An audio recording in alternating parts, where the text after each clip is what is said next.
Here's left. Pulls up, looking for the lead, and got it.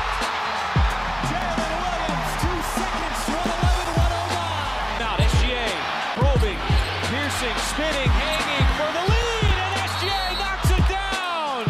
The Thunder finally get the defensive stop, and SGA puts them in front. I'm Kenrich Williams. You're listening to Topic Thunder.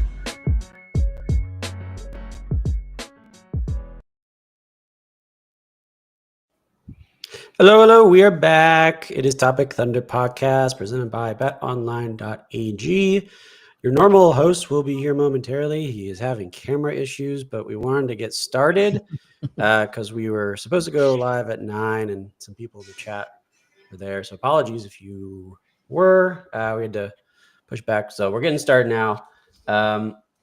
We are here with currently myself, Matt Tierney, and the one and only Alex Roy, who has suddenly much better lighting than when I started the podcast. how you did that, but that was impressive. So, and he's in the back cave right now. Alex, how's your fine Tuesday going? It's great, man. It's we're getting back into the swing of things with work as far as like coming back from holiday break, and Thunder just keep on notching W's out there, man. It's a beautiful thing. Yeah, the educator life. It's time to get back into the grind. And I mean, we had 2 snow days last week, so it still kind of felt like an extended, huh? Might even have another. I know we might next week. Yeah, that's true. Yeah. Hey, man, bring on Mother Nature. Bring it on. Yeah, but we're ready for that. But yeah, we had a basketball game today in Philly. Can't remember off the top of my head the name of the team, but in the great land of Philadelphia, against the 76ers. I mean, you wouldn't have known it because nobody played for that team tonight. The entire starting lineup was not playing. The list of players not playing, I think, was longer than the list of players that could have played, because I think it was like 7 at the end of the day. It was Embiid, it was Maxey, it was George, Caleb Martin, Lowry, a lot of guys, like all their people that normally score. And so it's like you've now got Ricky Council the 4th making his first start ever. No offense to the 4th, not the 3rd, not the 2nd. Or got a Texas. There's 4. He's pretty good in college, but he's a rookie. He's not very good yet. And I think he had like an amazing summer league this past summer. I really liked him. But yeah, other than that, this is his highlight. He's not a starter in the NBA yet, but he was today because they had nobody to play. And going in, you're like, this is a team that we should be smoking. I think we can already beat the Sixers at full strength, but you take out literally pretty much every offensive option, and you kind of think defensively we're just going to shut them down and call it a day. It ended up kind of not being exactly that. We didn't end up winning. We won by 16. It was a pretty sizable victory, but there were some points. There were some points in the second quarter, and especially at the end of the third. Where the crowd actually was like pretty into it. And you're just at the end of the third, beginning of the fourth, like it got a little bit hairy there. And you knew heading into the fourth that Shea wouldn't be in there for the beginning of it. So it's just like, oh, this is where you don't want to be with a bad team that has momentum at home. Like, this is definitely where you don't want to be. And it was kind of trending that way. And it was just like, got a little bit hairy there for a second. And you also don't want Shea. You kind of didn't want Shea in the fourth at all because you expected it to be a blowout. You've got the Cavs coming up. It's a big game. But Shea had to come back in and finish the deal. He didn't end up seeing the last couple of minutes, but we ended up winning 118-102. And we will jump into all of the details as we introduce our correct host for the podcast. What is Dylan? Camera is working. All is good now. Good to see that it's functioning. Dylan, how are you doing? Times have been better. I'm currently looking at like a giant cross on my computer screen right now where Nova threw a toy at the computer. So you can't see. I don't think you can see Alex right now. No, I can actually. It's like a little picture frame. It has it has our little video inside of it. So I can't see the chat at all. So you guys will have to navigate the chat. I will keep an eye on things. But yeah, no, I glad I was able to get on here. Glad my computer's not completely shot, so I can still podcast with you gentlemen. But yeah, always a fun time to get on here, talk Thunder basketball. Yeah, I mean, you guys were going on single large items, so I mean, let's get into it. I mean, single large item for the game. I mean, there's a few different places to go. This was a weird game. Like I heard you guys kind of talking as I came in. Whenever it was announced that obviously yesterday Embiid was out, and then Tyrese Maxey was rolled out later on, and then Paul George was rolled out after that. And I didn't even realize this, but Cone tweeted out like Caleb Martin was out, obviously Jared McCain was out, like basically like Andre Drummond was out. Like the top 7 guys for the Sixers were out in this game. And yeah, I mean, I tweeted out a meme about like the Thunder are going to chase the record for point differential at this rate. With the Green Goblin mask, and that was not the case. That was the first 6 minutes though. We were on pace. Yeah. Oh yeah, it looked that way. Yeah, the first quarter it looked great. Like they called that timeout. I think we was up 21. It was very early in the game. Shea had 14 points at that point. It was like, oh, this is happening. But yeah, of course, we got old school Thunder. Like it was kind of like they kind of hung around like the Thunder used to do back in the rebuild days. They didn't complete the comeback. They weren't fully like us. They're not like us, but yeah, it was very reminiscent. But okay, that's my rambling. Let's get into it. Single large item. I haven't seen Alex in a while, so Alex, you do single large item, my friend. Okay. I mean the low-hanging fruit is going to be what we know, the MVP caliber player, but I'm gonna probably take Dylan's single large item. And mine too. Let me tell you, man, Cason Wallace has looked complete. Like it's 180 from what it was earlier in the season, where we were a little bit worried that he was gonna have like maybe a sophomore slump type season. And over the last couple of games, I think over the last 5 games, he has, been averaging like, what was it, 16 or 13 points, 16 points, something like that, shooting like 40% from 3, like doing all the things that we fully expected from Cason Wallace, in addition to providing just amazing defense on the wing, on the perimeter, and kind of solidifying himself as that 5th starter that we were kind of wondering what who was going to take that position eventually as the season played out. It's going to be interesting whenever Chet does get back to see what kind of happens with that dynamic, whether it's going to be a Chet Ihart starting lineup or whether it's going to be like Chet in the starting lineup and then Ihart coming off the bench and then, Cason's still out there.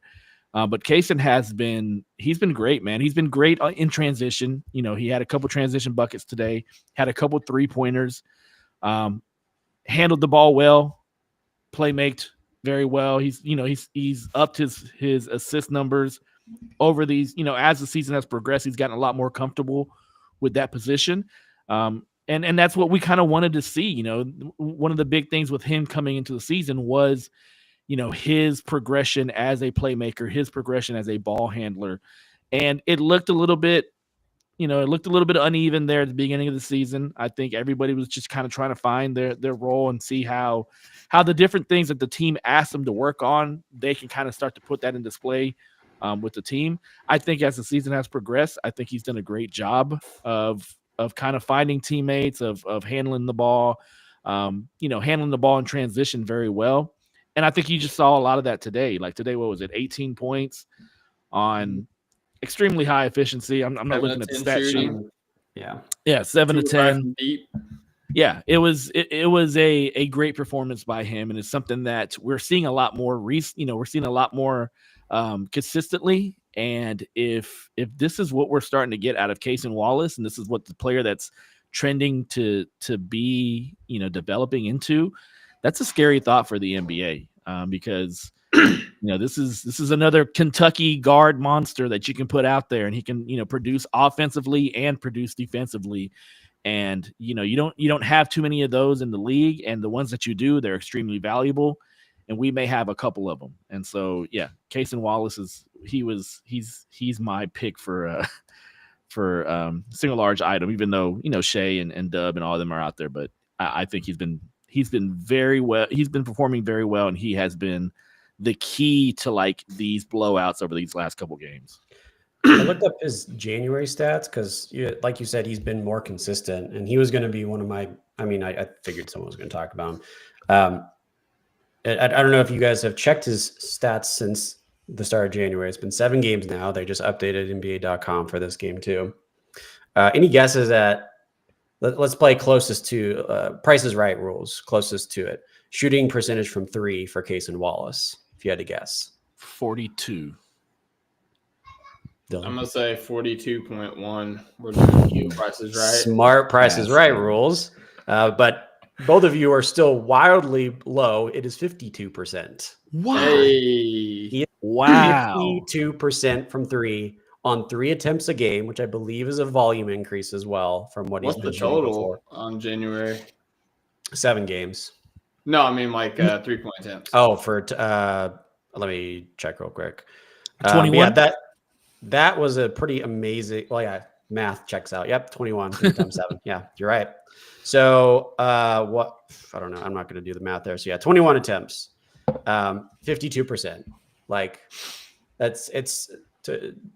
over 23s is considerable. It's not a ton, but it's like over that 7 games. It's more the fact that it's been several weeks now where it's been pretty consistent. Yeah. Also shooting 58% from the field on about 8 attempts a game, and he's currently just behind J-Dub for steals, third in steals. Shea 1, Dub 2. He has a 1.6 steals per game. But yeah, he's like he has solidified, in my opinion, himself a position in the closing lineup. I think it really depends on whether it's very matchup based. It's basically like, do we have a situation with like a double big? You obviously will go somewhere Hartenstein, but I think if you can get away with not having to match up on that in some situations, I think Cason is like very clearly the next guy up if you take out Hartenstein. So there's still a lot of January left, so we'll see. But very, very impressive so far. Yeah, even Alex in the chat said 42% or 39%. So yeah, everyone's undervaluing his 3-point shooting right now, and I think he also just said 42% over his last 10 games, which is a little bit more sample size, but still the point still remains. Lovely. Awesome shooting. That's the big increase that's been apparent. I'd be interested to see, and I'm gonna filibuster as I pull it up, but I want to see how many of those games, like I guess in that like 10 game stretch that he was actually starting, because like I've mentioned a few times since, like on podcast, it feels like, so it looks like he started 8 of 10, and one of the games he didn't play. So I guess 8 of 9. So yeah, like I was saying, like in the other podcast, it looks like part of the reason he's starting to really come on is he's found rhythm in his role, because his role is now defined. Like he has kind of like rose above Isaiah Joe and Aaron Wiggins as that 5th starter while Chet's been out. And now that he's done that, like that's his spot. Like he's had that starting spot. I think that universally Thunder fans would say that they would not only rather have Cason Wallace in the starting lineup, but rather have Isaiah Joe and Aaron Wiggins coming off the bench.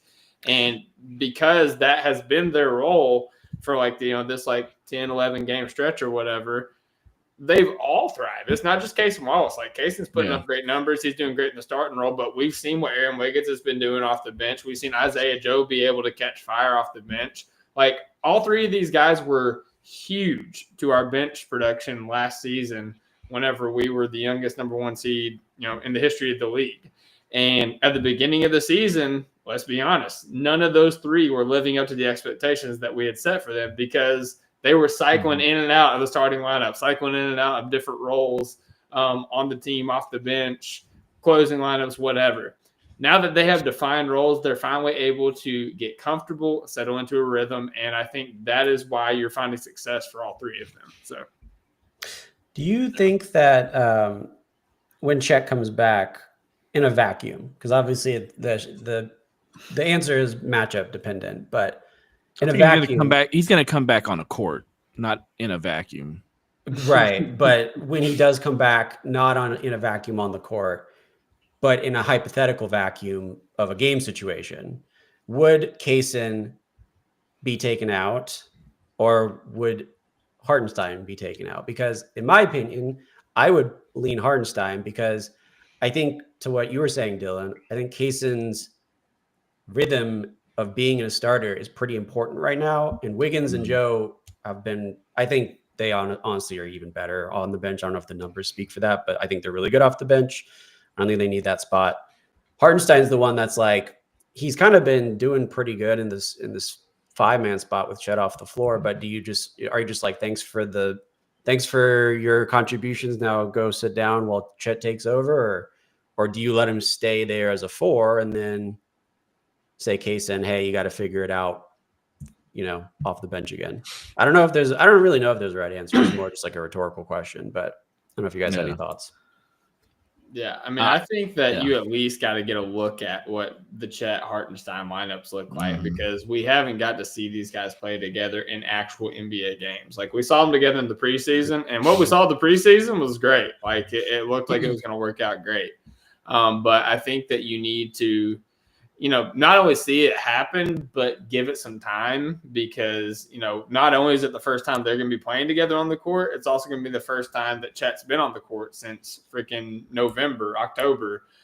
So he's going to have like an acclimation period himself, let alone, playing alongside Isaiah Hartenstein. So I think we see Chet and iHart start together initially, like for like a big chunk. Like, let's say we stick with the same timeline that we've been kind of saying on Top Thunder podcast of like post All-Star break for Chet's recovery, which, by the way, looking pretty good in terms of a prediction.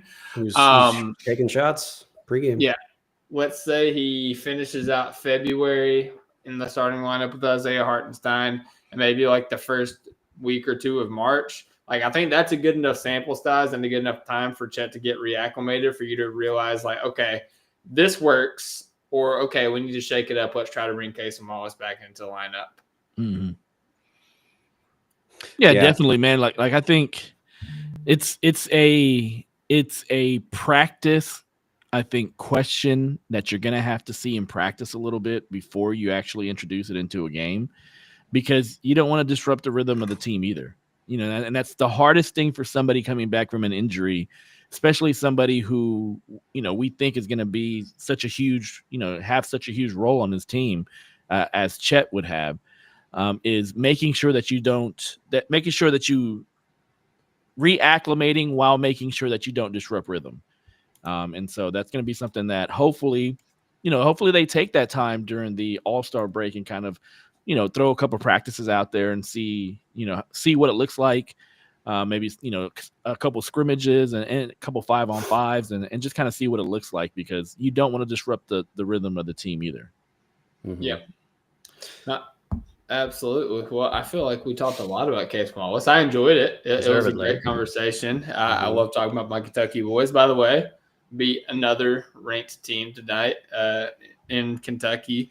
I don't know if you guys saw. I know you guys are OU fans. Your boy Otega Owe that transferred to UK, he caught a body tonight. It was amazing. I have no idea who you're talking about. Alex, Otega Owe for Oklahoma. Did we OU football? Did we end up on Topic Kentucky? Yeah, podcast? I think we did. I think That's weird. I don't remember joining this. Topic Blue Nation, Big Blue Nation, or whatever the hell y'all call it. Dang. I mean, hey, let's continue and talk about. I am 100% surprised you have not done that yet. I mean, let's talk about another Kentucky basketball player who is the best Kentucky I'm just so freaking jealous of you, dude, because it's your favorite team and it's like all your favorite college basketball. You're just like, oh, that's my team too. All right, here we go. Next one up. Yeah, and I mean, hey, the best Kentucky basketball player in the league, one of the best players in the league, Shai Gilgeous-Alexander. There was some worry in this game. A lot of people took Shai to score over 30 because he's been kind of automatic here recently. except for the last game against the Wizards. If you betted the score 30 against the Wizards, that was your own fault. But there was a lot of worry if he was going to get to that point. And obviously, the game kind of dictated him staying in a little bit longer. But, man, he was making it pretty easy on himself. Started the game 10 of 10 shooting, was just absolutely scorching. Finished the game 32 points, 9 assists, 3 rebounds, 2 steals, and a block. Just stuffing the stat sheet. Only missed 3 shots, was 1 of 3 from deep, 7 of 8 from the free throw line. I mean, he was just nuts. Like, he was getting whatever he wanted. The first 2 shots of the game he made, like, he made them look so easy, but they were just extremely difficult. One of them was a fadeaway, behind the backboard, nothing but net. And then the other one was just like jumping off 2 feet floater, like floating jump shot, like right in the lane or with body surrounded by him. Like, and it was just poetry in motion. And I tweeted out, I was like, we don't talk, like, it's not talked about because he makes it look so easy, but the degree of difficulty of some of these shots that Shai takes is just absolutely absurd. And, you know, on top of scoring the ball, he was distributing the ball. For you Luka stands that say, oh, he's a point guard only getting 2 assists. Well, he had 9 assists tonight, so eat your heart out. He's averaging almost 6 in January, so yeah, he's been doing great, stuff in the stat sheet, and took good business tonight. He was the stabilizing force. Like, we really felt when Shai wasn't on the floor tonight. Obviously, he was playing great in the first quarter. He sat out in the second quarter.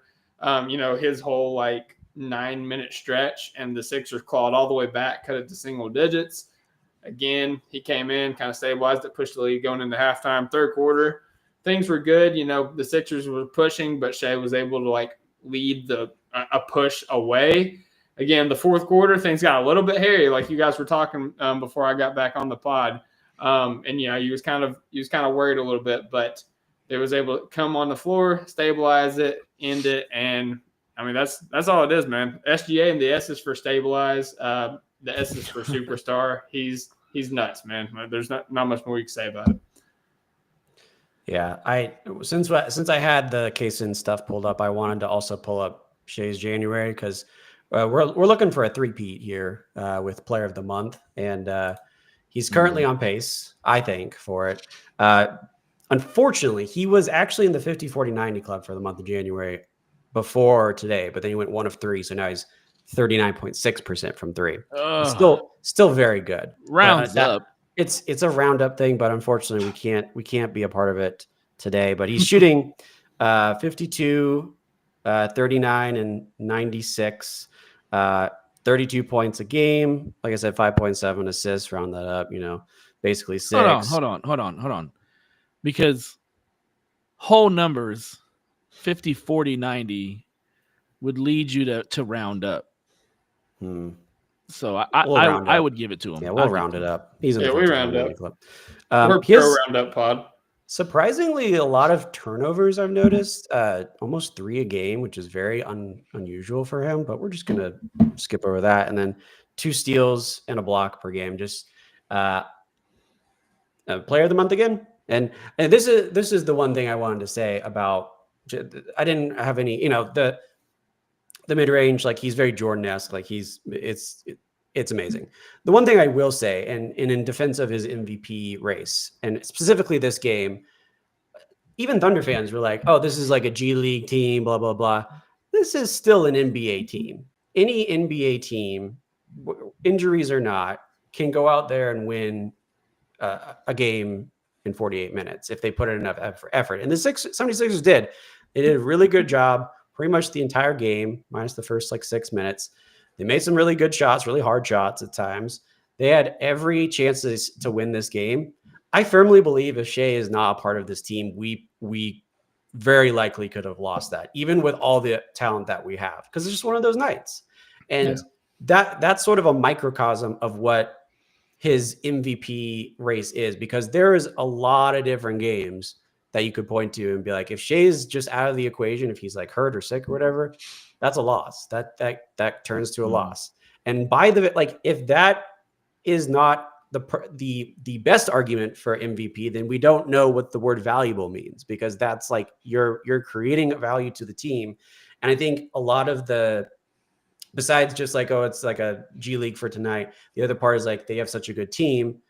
Again, they're not like an elite team without Shea, and especially without Chet. Like that probably adds into the equation as well. But they're not like some juggernaut with him out. They would be a pretty middle of the road team if they didn't have Shea.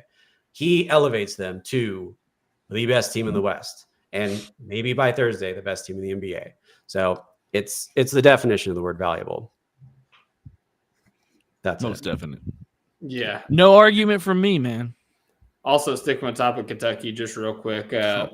the spearhead of the driving force of the Sixers that was No. Also, This is Topic Kentucky Thunder. legend Justin Edwards. Those are both of those. You can have one or the other. You can't do a non-Thunder Kentucky player. 25 points. That was nuts. I just gotta say that is not the Justin Edwards we saw at Kentucky last year. I said, what did I say? I said, stop this imposter. So we did not stop the imposter. Got a chance to shine. Those bench players that don't get a lot of minutes, they have enough talent to pop off any given night. All right, Tierney, we took the Kentucky guys. You can steer away from Topic Kentucky. I know it's hurt your heart. So what is your single large item for the game? I really don't know because those were the only two I had going into this. I mean, I would have let Jeff Shea if I knew that. yeah, I did. Those were just the two that like beforehand I had thought about and given a little thing. You're not going to do a January check on Dub? I mean, we can. I didn't think like, I don't know. Yeah, whatever. We'll go Dub because actually, no, I'm going to go with, here's what I'm going to go with. I miss AJ Mitchell.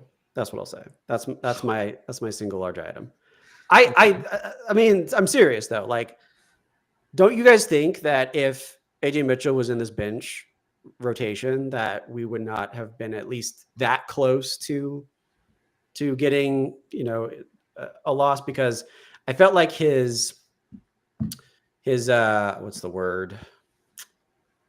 Not playmaking, ball handling. Je ne sais quoi. Speed, energy. Was it Chutzpah? Chutzpah. Off the bench would have been nice. I did feel like, because I mean, it did feel like there was some like low energy. There was some.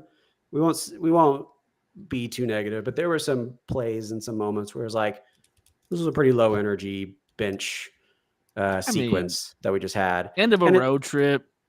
I get it. I guess the end of the road trip, but I'm just like, it would have been nice to have AJ Mitchell there. I'm not saying he's like the make or break factor for this team. He's a rookie, but it's like, it's just nice to have when Shea's off, like an extra ball handler, I guess, an extra initiator that can make something happen with other bench rotations. And I mean, this bench rotation for the Sixers was a really bad bench rotation because their bench was starting. So it's like the bench of the bench. So he could have done some really good damage because he did that in the in the summer league, and he's shown he can basically ball out when it's players a little bit lower skill level. So I don't know. I missed AJ Mitchell. Now I don't want to take anything away from Dub. Dub had a great game. 24 points, 8 of 15 shooting, 2 of 5. I mean, awesome. But it just kind of felt like there were points where even when Dub was on the floor, it felt like he had to be the one creating, and it would have been nice if he didn't have to do all that. And AJ Mitchell was in that role, and Dub could have gotten a little bit more time to do something else elsewhere on the court, spaced it out a little bit. So that I don't want to be like super negative about it because we did win. A win is a win. We take these W's in this household, regardless of how sloppy it was. But I would have liked to see something.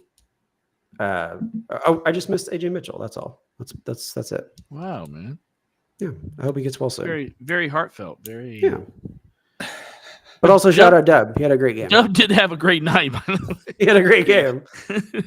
I mean, 24 points. I didn't have any. Rebounds. It does not. I just like don't have anything off the top of my head that I remember Dub doing right now, and that's probably just my brain. Like I don't remember a lot of stuff. So like here's the thing. Here's the thing with Dub. Like when Shea is in there, especially if Shea is in there by himself, like he's going to score. Like, I think Dub has kind of formed more of a well-rounded game to where, like, he's looking to distribute. He's looking to have that two-man game with Hartenstein and maybe do the lob to him. I just thought he did a good job. He had a couple fumbles of the ball and turnovers, and that's going to happen when you're handling the ball a little bit more. But I just thought that he did a great job, like, going downhill. I thought he did a great job of, like, finding the shooters on the wing, especially, like, late in the game. He found Cason Wallace a couple times for a couple threes there at the end. I just think his game is maturing and it's rounding out and it's finding kind of its a lot like Cason, where his game now compared to his game at the beginning of the season are completely different. I think Dub is starting to he's starting to differentiate his game as far as, like, not necessarily just being a scorer, but, like, also being a playmaker and also being that ball handler that second unit does need. Is he going to fumble the ball from time to time? Yeah, he is. He's not a natural point guard, a natural, ball handler, but, a lot like, we make fun of Jaylen Brown in Boston a little bit for his handles and things like that. But you talk about a guy that was finals MVP and a perennial lock for All-Star here for the next couple of years. Like, he's that good. Like, I could see, Dub heading in that direction, but I thought he had a great game, man. I thought he was great whenever Shea wasn't out there. And then when Shea was out there, he was able to attack whenever the defense was just focusing on Shea. Like, I think he's getting better, man. I think that might also be doing what we've been doing with Shea as he's developed into a star, where good games don't look as good because they're always what he does. And so, you know what I mean? Like, it kind of just gets watered down a little bit. So maybe that's a little bit of it too. I mean, it's definitely better than what he was doing. Like, he had a really bad shooting slump in the month of December. Like, he had games where he put up 11 points, 14, 10. Like, he really struggled. But, like, the last few games, 24, 17, 19, 25, he had a 10-pointer against Boston. Would have liked better, but he had 20 against the Knicks, 18 against the Clippers. So, like, he's starting to come out of that slump, and he's starting to play like an all-star. Because I'll be honest, like, in the month of December, like, a bunch of people, I mean, everybody was, like, voting, like, vote Dub all-star, and, like, he should be an all-star this year. He's going to be an all-star. I'm like, I don't know, man. I don't see all-star numbers. I don't see, like, I don't see it happening this year, but he's turned it around. He's starting to look like an all-star. I think he will be an all-star just because the Thunder are the number one seed in the West with a bullet. And they're going to reward 2 all-stars. And if it was Chet, Chet's probably the all-star. Like, if Chet was healthy, he's probably the second all-star there. But Isaiah Hartenstein's not that guy, so Jalen Williams will be rewarded the second all-star. And honestly, he deserves it. So I've been very impressed with how he's turned it around here recently. And we need that out of him. And, there's a lot of talk online about, like, is Dub the second best player? Is Chet the second best player whenever they're healthy? Like, I'm firmly in the camp. I think Chet's the second best player, and I think that's okay. Like, I think that Dub kind of struggles being the second option sometimes, and that's fine. Like, he can be that tertiary star that can really get after it defensively. Because we've seen what he could do. Like, defensively, he's a menace in terms of, like, his length really bothers people. His size really bothers people. His athleticism, obviously, like, all those things. And then offensively, like, he can be a 3-level scorer on any given night. But it feels like when he has the attention of, like, one of the top 2 defenders on the team, he doesn't really have enough self-creation to, to, like, get by them, to create separation and get a good shot. And that's fine. He's a young player. He can develop into that. He's already developed so much. But I think right now he's the tertiary guy. Maybe that changes, but I'm very high on Chet. Like, as a defender, like, that he's never ceding that role, and I think that Chet's just going to continue to grow offensively as well. And I will say, I think the key to unlocking Dub, get him going in transition more, man, because when he gets going in transition and he gets ahead of steam, I'm shocked. Like, I'm still shocked at how fast he gets up there. He looks like prime Russell Westbrook sometimes in transition, the way that he's able to just shoot up court coast to coast and explode at the rim. And it just feels like sometimes in the half court, it's kind of clunky. It feels, those first couple of years, he was very efficient around the rim specifically. It hasn't been the case this year. And I think it's because the defenses are kind of keying in on him as the second option. Yeah. And when Shea's on the bench, the first option. Yeah. Yeah, he seems like what I've noticed with Dub is if he had like that first kind of like bump of contact from the defender, if you have a stronger defender on him, like it kind of throws him off a little bit. And so he needs to learn how to either get stronger, which is something that young players eventually do, throughout their careers as far as getting more time in the weight room.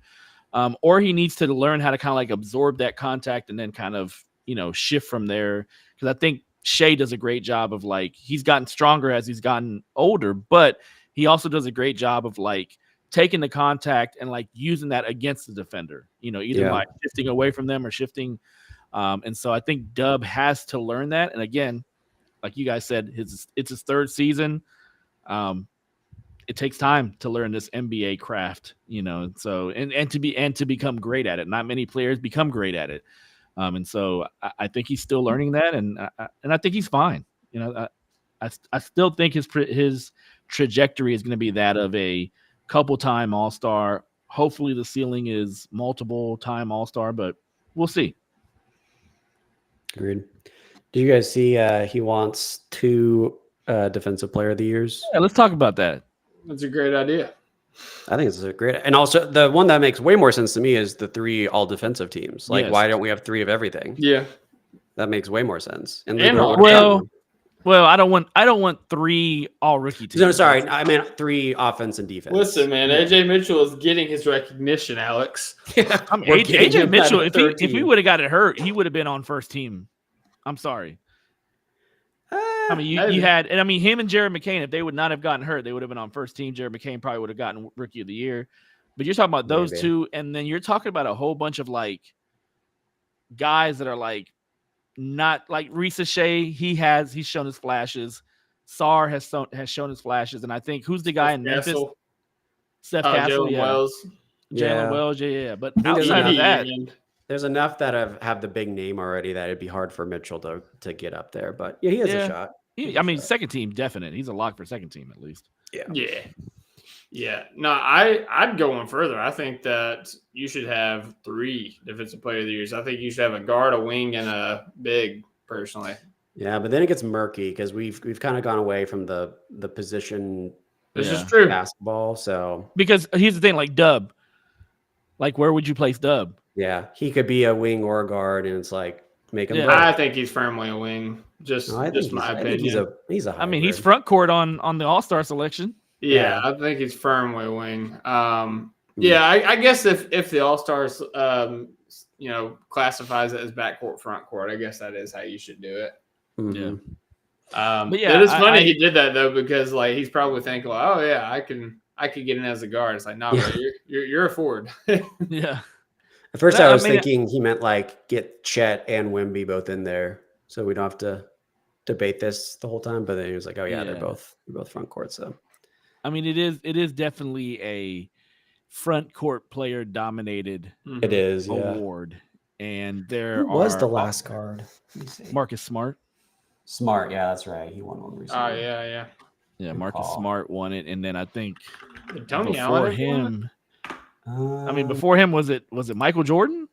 I'm gonna pull it up right now. We're gonna take a look. Defensive Player of the Year awards every year. Just pop it on the freaking screen. Because it used, it was Dwight Howard for a little bit there. Marc Gasol won it. So yeah, Smart was the last. We had nobody else really. Kawhi is he's a wing, kind of a wing, but yeah, not a true guard. But as far as guard, like the last time was Michael Jordan, I think, or Gary Payton. Yeah, GP. The glove. Yeah, and Michael. Wow, there's like 5 guards in this whole thing. Wow. Yeah, but like in the 80s, like the guards dominated. Yeah, there's been one guard since, let's see, that's 1996 Michael Cooper to now. There's been one who just guard. got his jersey retired with the Lakers. Yeah. I forgot about Dwight Howard, his reign of terror in Oh the yeah, dude. late aughts. That like a lot of people forget. Like a lot of people see Dwight Howard now, and he's like, he's kind of a joke.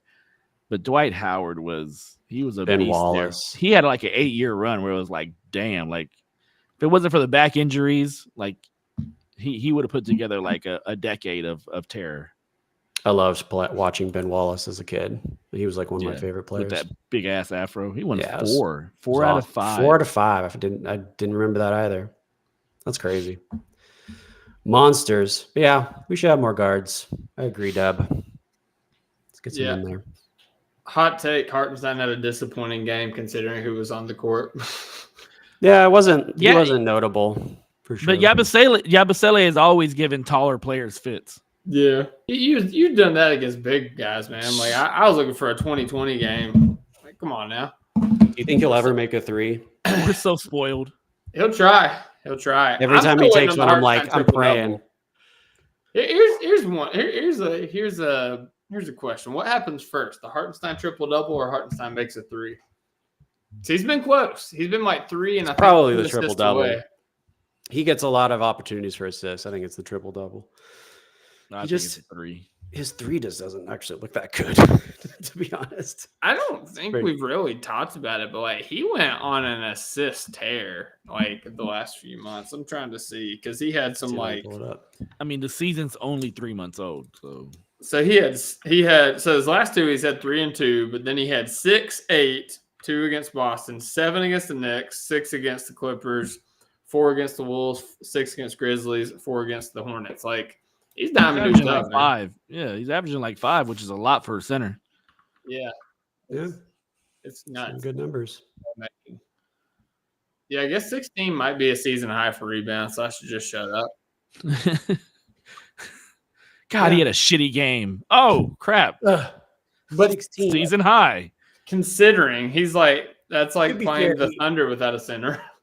He's been just like automatic double-digit rebounder. I mean, obviously, this page says otherwise, but I wonder how much. I wonder how many rebounds or how many games he has to play, or how many to qualify for, like, in the stats as far as like. I don't know. I just wonder how many games he has to play because. I think he's in there. He only missed like what, 15? 15? Yeah, something like that. I don't know. Yeah, I'm trying to see if we'll figure it out later. I'm figuring it out now. What do you mean? We're so far away. We have All-Star. We got to get them to the All-Stars. We got to get our guys there. Yeah, he's listed MVP 5. Candidate. He's 5th in the league in rebounds. He's got 12. Okay. 12 a game behind Zubac, Jokic, Kat, and Sabonis. Nice. I wonder if is Shea back up on the points leaderboard? He had 32. Let's see. Let's take a look. Unfortunately, he had to exit the game on Sunday because we were doing so well. ESPN hasn't updated. No. I mean, but he had 39 points. So. Oh, that's true. I forgot. Wait, what? Did he? I thought he went down. Who? Shea. Yeah, he had 39 against the 39. Yeah, the Wizards. I'm tripping. No, the Wizards. The Wizards. 27 against the 27. Wizards. Yeah, the Wizards. 27. There we go. Okay, I was like, what? Come on now. Oh yeah, Giannis is up on him 31.5 to 31.4. Dang it. He was 31.4 before. I thought maybe this would tick him up. Yeah. I don't know. The Bucks played, didn't they? I didn't even realize that. I wonder if that shouldn't play against them. Yeah. Giannis had 33 and Shea had 32. Crap, dude. It shouldn't, because the thing is, like, you have to look at dominance as a team, and like, I just want the title. You're the best player on the most dominant team. Like, you're gonna be sitting fourth quarters because of that. Yeah, I just want all the accolades. That's what's nuts. And what else is funny is you can remove free throws from Shea's point total, and he still leads the league in total points scored. So if you really dive deep into the people, if you really dive into the free throw stats for him this season, it's like there's like no argument for free throw merchant. Everything compared to other seasons is down. Everything, free throw wise. Yeah, one day we'll be in the points leaderboard. Well, we have.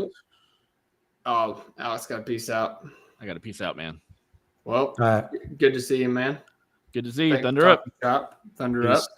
This is a great time to go ahead and take a break here, work from our sponsors, and on the other end of that, we're gonna preview the Cavs game, the epic rematch of the two top teams in the NBA. Dogs. Right after a word from our sponsors. And Tierney, I don't want to shock you, but we actually have a live read. Whoa. Not really a live read because I'm kind of going off the dome here, but yeah, basically, Rip it, brother. Believe has partnered with Underdog. What? Yes, Believe is now on Team Underdog. So Wait, is our presenting sponsor different then? I don't think so. I think Oh. we're Just having our cake and eat it too. We're running with both. All right, cool. This is what's cool about Underdog, and I didn't even know this about the verbiage, but BetOnline is like a betting app, right? It's Mhm. like sportsbook, it's gambling. Underdog is considered a daily fantasy sports app. So this is the differentiator. So Underdog, for those of you guys that don't know, you could pick up to 3 or 8 players for any given sport. You pick different categories, and you pick higher or lower on those categories. So tonight, it sucks Alex had to leave because he actually made an underdog for this reason, and he set up a 3-leg parlay in which he had I'm going to pull up. He had Shea. I don't know what Yes. else. Shea, first quarter points, higher than 7.5. He had KD at higher than 34.5 points, rebounds, and assists. And he had Donovan Mitchell higher than 2.5 3-pointers made. He wagered $10 and got 35.4. Wow, I don't know why I said that. $35.40. 0.54. It's the same. Yeah, I mean it's right, but it was unnecessary. But yeah, you can wager on 3 up to 8 players. You can win up to 250 times the amount of your money. And I'm going to send you a link, Tierney, to put this in the YouTube description. But we have a link for you to click on if you are not yet on Underdog. Use the promo code Thunder, and with that promo code, We got the promo code Thunder? we have the whole Thunder. Hell it's not yes. just Topic Thunder. It's just Thunder. Nobody else. Nobody else in the Thunder podcast community. We're talking the basketball team. We're talking the weather. of nature. We got it all. So yeah, basically the promo code gives new users a free pick, which means you can pick anything you want, and if it doesn't miss, and you can, you can protect it. If it doesn't go through, guess what? You still win it. So you get a free pick and up to $1,000 in bonus cash. I don't know how that's determined, so don't ask me, but there's a chance that you could get $1,000 in bonus cash by just clicking on the link in the description that we will have after the episode and using the promo code Thunder. And yeah, if you guys win, definitely screenshot that thing, put it on Twitter, X, Blue Sky, what have you. Tag us in it, let us know. And in the future, we will be doing some Underdog parlays, for Thunder games. I wish they had the lines for the Cavs game, because that's definitely a game that you want to parlay. Tonight was kind of shaky after you realized who wasn't going to play. But that Cavs game is definitely going to be a good one. So I know Cone does Underdog. Now Alex is on Underdog. We're going to get Tierney on Underdog. I'm already on Underdog. I've been on Underdog for a while. Well, there you go. We're going to have a parlay set up for that. So don't miss out on the fun. Download Underdog, use promo code Thunder, and let's start making some money. Yeah, they've already got the Wednesday games up, which is pretty nice because not every service I've used has the games up that early. So I don't know if this is all the games, but they have at least 4 up for tomorrow. So you can start doing your research early.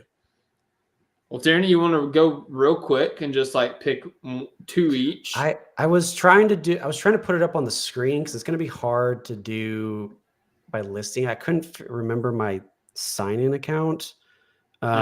If you stall for a minute, maybe I can figure it out and get logged in here, and then we can check some stuff out. Yeah, so I mean, the 4 games that are up tomorrow are Boston versus Raptors. We got Grizzlies versus Spurs, Warriors versus Timberwolves, and the Heat versus the Lakers. I'm actually going to look at my other app here and see if those are the only games being played. No, there's actually more games, so that they're not available yet. But these are 4 games, and there's 2 of them that kind of stick out in my mind. It's the Grizzlies Spurs game and the Heat Lakers game. These have been good games. Like these have been like 4 teams that have been good to bet on in terms of like, not their odds. What am I trying to say? In terms of their, I don't know, their betting potential. Let's just call it that. Like I'm just making up a term. I don't like Boston Toronto because I think Toronto you could get numbers, but it should be a blowout for Boston. And then Golden State, Minnesota. It's just a coin flip every day about who's going to play for Golden State, so that could turn into a blowout real quick as well. The Heat Lakers, like right off rip, like before we even pull up the odds, I'll tell you like Hero, Bam, LeBron, Austin Reeves, Anthony Davis, like those are 5 guys right there I feel comfortable betting on. And then on the Grizzlies Spurs game, Ja Morant, Jaren Jackson Jr., of course, Victor Wembanyama. Steph Castle is another guy I really like betting with on the Spurs. So, there's a few other guys there. So, a lot of options. While Tierney's pulling it up, I'll go ahead and tell you the one that I'm liking the most. And that, I think. You got it up? Yeah. Here we go. Boom. Very nice, sir. Yeah. Now, the one I'm liking the most right now is Ja Morant, 23.5 points against the Spurs. And his last 3 he's at 29, 12, and 27. Those 27 and 29 was against the Houston Rockets, and we know how good the Houston Rockets defense is. The Spurs are kind of like a turnstile when it comes to perimeter defense.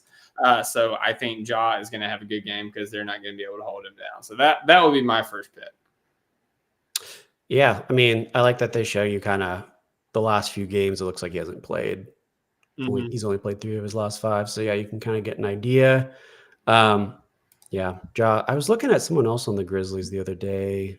I can't remember who now, but yeah, I'm a fan of that. I haven't had a chance to like look through any of these yet. So what I will say, I'm actually going to go up to Boston, Toronto, because I'm pretty sure Boston gives up a lot of points in the paint.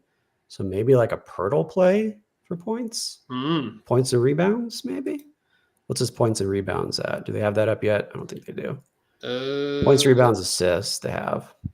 Yeah. They will update closer to game time. Yeah. I do like 12.5 points though for Pirtle. I would put that in a parlay. Do you need 3 for underdog or just 2? I think you need 3 for underdog.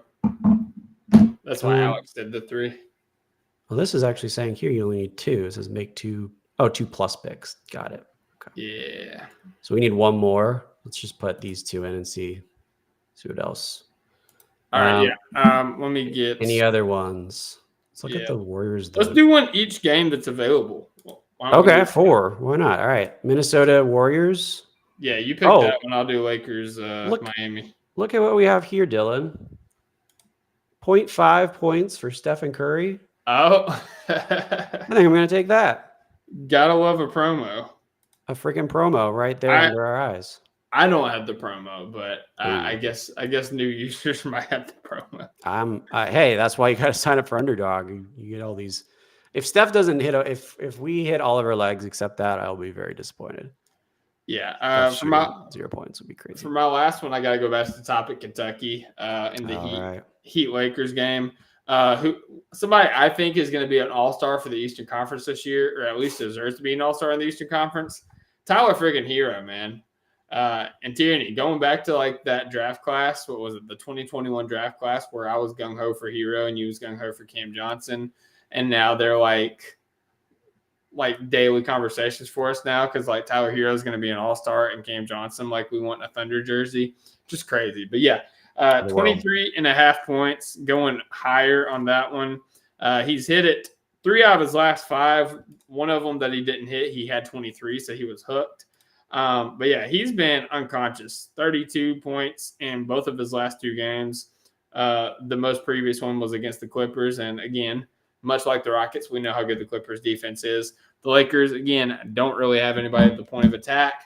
and that's where Hero is going to get his work done. So, yeah, I'm going with Tyler Hero for my final pick. Why don't you take, if you're a Kentucky guy, why don't you take the alternate spread available of 39.5 points? Higher is plus 13.9 on its own. I mean, hey, that is something you could do if You can felt do that. confident about it, but You can. I'm gonna lean no on that. Yeah, what no. would just curious, what would that payout be if we was to put a tenner on that? If we put a tenner on it with this is with the promo one, but And put Alexander 10, Hamilton, if you will. you get 100 buckaroos for that. I mean, hey, $90 10 times the profit. money right there, man. I mean, I feel like that's gonna hit too. So like, feel free to take that. Pirtle, Steph just hit one shot, and Hero. You get 10 for 100. That's crazy. Yeah, I love it. I love those. God, I think I'm not supposed to say odds, so I love that. The multiplier. Are we allowed to say yes. multiplier? Yes, I love the multiplier. It's great. Yeah. So, yeah, I will definitely be making some underdogs, and I will be sharing them to my social media as well. As will I. And yeah, we'll share them on Top of Thunder as we get them. So, very excited. I'm not going to share this because Underdog. my credit card is in this before I place this. Yeah, let's not do that. One thing that is on Underdog that they don't even have this in like the promo package of like things to talk about. But one thing that I like personally is playing streaks. Tierney, have you played streaks on Underdog? Not yet. Or actually, I think I started one, but it didn't work out the first leg. So I need to come back and do a little bit better. So streaks is really cool because it's less pressure. So you have to get 2 legs. You have to pick 2 higher or lower picks to get your streak started. Whenever you do that, you wager $1, $5, or $10. Depending on how much you wager, you get 1,000 times that amount if you go all the way through the streak. So you got to hit 11 legs. You start with 2. If those hit, then you make 1 single pick. Now, with each pick that you make, you get a cash out option. So you don't have to go all the way up to the top of the mountain. That's what I really like about it. Honestly, it'd probably be smart for you to jump off halfway. Like that's a good strategy. Like, try to get like 450 and, go try to do a streak again. My buddy actually got all the way to the final leg. It was to win like, I think $4,000, and they offered him like a $2,500 payout, and he turned it down because he felt really good about his pick. And let's just say to this day, he hates Zach LaVine. So yeah, every time it's always that last one you think you're going to do. You gotta cut your losses or cut your winnings while you got them. Hey, you got to know when to hold them and know when to fold them. But yeah, no, I really like streaks, and I think that's a really fun feature on Underdog as well. So once again, find the link in the description. And that's definitely something we could do. That's a little bit easier for us to do, I think, over a series of podcasts because we could do it. Yeah. Because there's no pressure. Like, you don't have to like do one pick every day. You don't even have to wait until the next day to do another pick. Like me and my buddy, we would like back when they was doing the Germany games, we would start a streak in the morning and pick like a game each time. So like I finished one Sunday with 5 of my 11 picks like already done. So, or like you're saying, we could do like, we can start one and then every pod, like do another one. So, I love that idea. Yeah, I like it too. And we've got a lot of opinions between all of us, so we can really deliberate on what the pick's going to be. And then we can split it amongst us. We could do the $10 one, and we can split the 10,000. Yeah. Yep, we're definitely doing it. So there you go. Sign up for Underdog. That was an extremely long ad. That was a very long ad read. Very excited to be partnered with them. Tierney, we are facing off on Thursday against the Cleveland Cavaliers once again. The difference is we will be at home. The difference is we played them once before. And the difference is they've lost since then to a Tyrese Halliburton-less Indiana Pacers team. I guess the question I have for you, Tierney, is if you could highlight one thing for the Thunder to change compared to last game going into this game, what would it be? I don't know. It's hard to say because the thing that stood out the most as like the I don't know the offense for the Cavs was the thing that I was like, we need to take care of that, but I don't really know how with this current roster we can really fix that, because the obvious solution is just have Chet. We do have Caruso back, and maybe that helps with a little bit of the ball movement, because I felt like they got excuse me, a lot of that. And I don't think it, sorry, I got distracted there. If people in the chat are saying that it's cutting in and out, let us know, because people are saying that I don't want us to be unable to be heard right now. So I don't know. if you can hear my voice and it's cutting in and out, let us know. We'll try to fix it on our end. But anyway, sorry. The offense for the Cavs was the major issue. Like shutting that down, they had really good ball movement. I think Alex Caruso probably makes a little bit of a difference. Mm-hmm. And I also think that being at home makes a big difference too. Like having our energy is a big factor. And that game was a matter of inches pretty much the entire time, a coin flip one way or the other. So I think, those are two really minor things. If I had a little more time to think about it, maybe I could think of something else, but off the top of my head, those two things go right for us, I'm pretty comfortable saying we can get this win. And I also think like this team coming off of a loss to that team previously does pretty well bouncing back.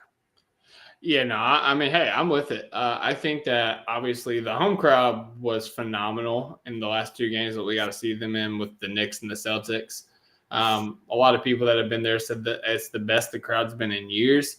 I expect that same energy on Thursday whenever we play the best team in the NBA right now in terms of record. Like there's no reason like it should not be as rocking as it has been. And the players really feed off that. Like I said in the past, like Jalen Williams specifically feeds off that energy from the crowd. So like, that will definitely play a factor into that. If I was going to say an adjustment, I would just match up a little bit differently, because kind of going into the game, a lot of people just kind of assumed that Lou Dort was going to guard Donovan Mitchell and Kaysen was going to guard Darius Garland. And for a lot of the game, that's what they did. But they started out with Dort on Garland, I believe, and they actually had Jalen Williams guarding Donovan Mitchell. So I think that this is the chance for like J-Dub to really flex his chops as a defender and take the Mobley matchup personally. I think that you can heavily do it on Donovan Mitchell. We saw what he did to him in the first half of that game and the remainder of that game as well. I think Kaysen Wallace is built in a lab to guard Darius Garland. It was like the first time like drawing him as like the main assignment. So he got beat a couple times there at the end, but I think that if we know anything about Kaysen Wallace, he's resilient. He's going to come back better the second time. And I think that Jalen Williams needs to show off kind of what we were seeing when we didn't have Isaiah Hartenstein, whenever he was able to handle these big bodies in the post, whenever we was able to collapse and recover a little bit in terms of like swarming the guys, once they got into the paint with Evan Mobley. And in order to do that, Isaiah Hartenstein's also got to be on his P's and Q's in terms of guarding the other big, because that's really what killed us, man. Like in terms of like the 3-point shooting, we went shot for shot with them. Like I think we contained them from the 3-point line. The thing that killed us was the big passing inside. Like Evan Mobley carved us apart. And I think that he's the key to this. Like as good as Darius Garland is, as good as Donovan Mitchell is, as good as Jared Allen is, I think that Evan Mobley is the key to the Cavs succeeding. And I mean, it's Donovan Mitchell said as much. Like it's Evan F. and Mobley. That's the biggest difference from last year to this year. So I think that in order for us to come out and win, I think Dub really has to take that matchup personally defensively. And what's crazy, I think he can do it. I think he has the size. I think he's another guy that's kind of built in the lab to guard Evan Mobley, because Mobley's big, but he's not large. Like Dub is large for his size. So I think that he could kind of leverage his weight, leverage his size to be physical with Mobley, and if not to contain him, to wear him down to where he's not able to do what he was doing late in the game last time. You are muted, sir. Yeah, going back to Hartenstein. Sorry, I was testing the audio, so I muted myself. Going back to Hartenstein, though, I think I just checked because I was looking at the stats and I refreshed my memory. He was having foul trouble that game too, and I think that was part of the defensive issues was he wasn't able to play as aggressively. So I think really also just playing smart, not getting into foul trouble is big for him because we only have one true big. Yeah, I agree with Dub too. He's got the physique to size up on Mobley. And I mean, if we're just nitpicking a little bit, I would like a little bit more from Lou offensively. I kind of felt like he wasn't in the offense that much in that Cavs game. But that's kind of a small thing. Isaiah Joe too didn't really shoot super well. I mean, 2 of 6 from 3 is not horrible, but you kind of want more from your sniper. But yeah, I think there was, to be honest, I thought that was a really good game on both teams. It's hard to pick something and be like, this was bad, needs to be fixed. It's just there's little things here and there that they can tweak. And I think if they do, then, and also the fact that we're in Oklahoma City finally, it'll be it's pretty easy to see how we can get a win out of that. Yeah, it was everything the NBA wanted it to be in terms of a matchup of the top teams and showcasing them as a matchup of the top teams in the league. They didn't flex this one, did they? Yeah, this is on TNT. Oh, perfect. Great. Yeah. We can all watch it. Absolutely. Yeah, and I think what also would be helpful is if Shai is able to score efficiently in this one. Because like we said in our recap after the Cavs game, Shai was getting to his spots. He was getting good looks. And just wasn't the ball was just kind of in and out, man. So, if we have a game like tonight, hopefully this is a trajectory as a sign of things to come. The Sixers game was. So that would be phenomenal. One other thing I forgot, you kind of can't assume Donovan Mitchell's going to have as bad of an offensive game as he had this time around too. Our defense is really, really solid, obviously, and I think we can shut him down pretty well. But to shut him down, what did he have in the first half of that game? It was something horrible. He had one field goal. He was 1 of 9. Yeah, something bad like that. I don't think that's going to be the Donovan Mitchell norm. He's an all-star caliber player. He's going to be able to consistently on most nights get his shots. So you kind of can't assume that is going to be running back again. So, that kind of is just something else to keep an eye on this time around. Yep, for sure. My prediction for that game is that the Thunder bounce back with a W and they make their own statement against the current best team in the league. And for lack of a better term, we snatch their chain and we take that title. Yeah, we're coming for the throne. I don't know why I can't find the score now. Here it is. It was 129-122 last time. So I'm gonna say a little bit of a higher score this time. Believe it or not, that's already kind of a high score. I'm gonna say 130, 121 in favor of the Thunder. See, I think that if that happens, we're more at risk to lose. Because that's true. We usually win the games we slog down. But yeah. I think that was also part of the reason the Cavs won is because we played their game. And they give up a lot of threes, and we like to take a lot of threes, so it's very easy to fall into that trap. So yeah, so let's lock in, let's lock down, and let's lock it up, man. So yeah, I mean that's kind of all I got for today's pod. Tierney, do you have anything you wanted to add or do before we get off here? I don't think so. Thursday's big. Yeah, Thursday's gonna be huge. I was actually going to bring up that maybe we actually do our Friday podcast post game of the Cavs. We'll play it by ear. I think that's a smart idea, though. when you Yeah. win that. So stay tuned on that. Frick, dude, I just realized Jerry was supposed to be on tonight and he ghosted again. What the frick, Jerry? He's not here. It's all right. Yeah. Thursday, we will. I think Cone's going to be on Thursday. I will be on Thursday or Friday, whichever one we do. Tierney sounds like he'll be on, but we'll have a good show for you guys. It'll be a good time. And for those of you that are joining us in OKC on March 21st, it is rapidly approaching. We are now exactly 2 months and a week away, which kind of feels surreal. I need to get my plane tickets in a hurry. But yeah, it's going to be awesome. There are still some tickets left. I think they're all club level right now. So if that appeals to you, definitely go in there and buy your tickets. We're working on getting some more seats for that link. We're just kind of at the mercy of the Thunder at this point. So if we can get more, we will definitely announce that, and we'll get that link tweeted out again.